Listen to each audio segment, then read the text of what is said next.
Hello guys, good mornings. मेरा नाम शिखा राय ज़्यादा है। मैं भी यूट्यूब पे अपनी एक पहचान बनाना चाहती हूँ और अपने लाइफ में कुछ नया करने के लिए सोच रही हूँ जो मेरे लिए और मेरे बच्चों के लिए अच्छा हो।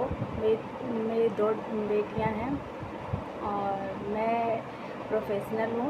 मैं एक फार्मा कंपनी में अकाउंट्स का जॉब करती हूँ और मैं चाहती हूँ कि मैं भी और लोगों की तरह यूट्यूब पे कुछ वर्क करूँ जिससे मेरा भी कुछ फ्यूचर जो है थोड़ा सिक्योर हो जाए।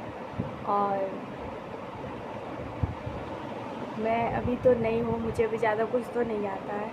आप लोग कैसा वीडियो मेरे साथ देखना पसंद करेंगे ये आप मुझे सजेस्ट करिएगा कमेंट बॉक्स में और मैं उसी के अकॉर्डिंग वीडियोस बनाया करूँगी। चलिए इतना ही, धन्यवाद। उसके बाद मैं आगे नेक्स्ट आप लोग के टॉपिक पे वीडियो बनाना स्टार्ट करती हूँ।